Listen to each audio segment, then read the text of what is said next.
Hey everybody, it's Kimberly again, and guess what? I bet you if you ask everybody in your family when they get sick, how they get sick, everybody's gonna have a different answer. Let me say that again, because sometimes people didn't catch that, and it happens to me all the time too. When you're getting sick, how do you get sick? Is it throat every time? Oh no, it's a headache. Nope, starts here, or it starts in my throat, moves up into my sinuses, and then down into my chest. Or some people say, no, it's GI. I just get this, my tummy feels off, and then my whole body aches. So we all have a different way that our body gets sick, and it usually will tell you where there's a weakness in your body. And also, if you look at each one of your family members in your family, everybody gets sick a little bit differently usually. So that's where one remedy doesn't work the same for everybody. But once you find your remedy that works for you, that's the remedy that goes in your home pharmacy. And what I recommend to my clients is that for the mom who might come in and that each of their kids, everybody has their little tub. This is Johnny's remedy. This is Rosie's remedy. This is Katie's remedy. So everybody knows exactly what they are. And then you start teaching your kids when you feel like you're getting sick, that is the time to get on something to support your body. So hopefully you actually don't get sick.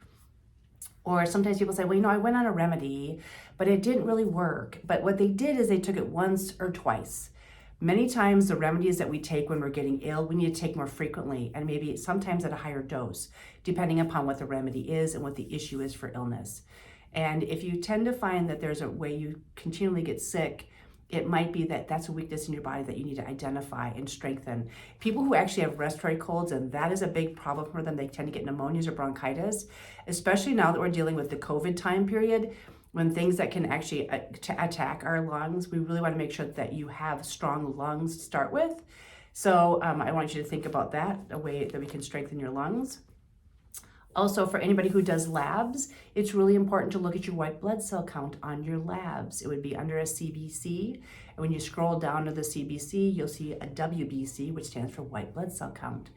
Look at your white blood cell count. It's going to be a wide range. On the reference range from the lab, it's going to say anywhere from 3 to 10, which is almost like a football field. It's a little bit too wide for my liking, but that's what the lab has on there. And then if you look down a little bit further under that CBC, if you look under the very bottom, it'll say absolute lymphocytes, neutrophils, basophils, monocytes, eosinophils. All of those are parts of your white blood cell. They're part of the military, I call them. Your white blood cells, like you get sick, ta-da, the military is coming in, and that's your white blood cell count. They're coming in to do a job. And then when you look down and you see those, the things I talked about, the eosinophils, basophils, those things, those are the divisions of your military coming to do a job. And they'll tell you, is it parasitic, is it bacterial, what's going on. And many times we will find some of those off in a lab. So I'm just encouraging you to pull out your labs. If you have labs every single year, you should ask for a full CBC, which is a complete blood count, and a full metabolic panel. What I am finding with people is that they're getting smaller and smaller amounts of labs. They're not doing full panels anymore. They're just doing like grab and go, like a la carte, which doesn't give us a full picture of what's happening with your health.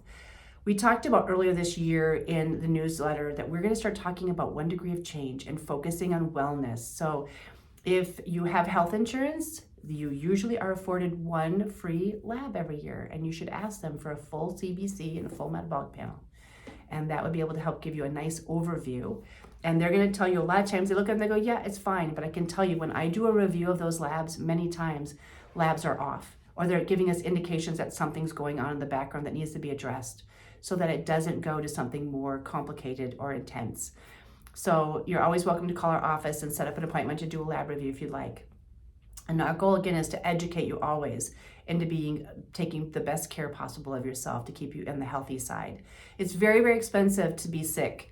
And so I just encourage you, focus on your health. It's the best investment you'll make, both for now and in the future. Thanks for watching.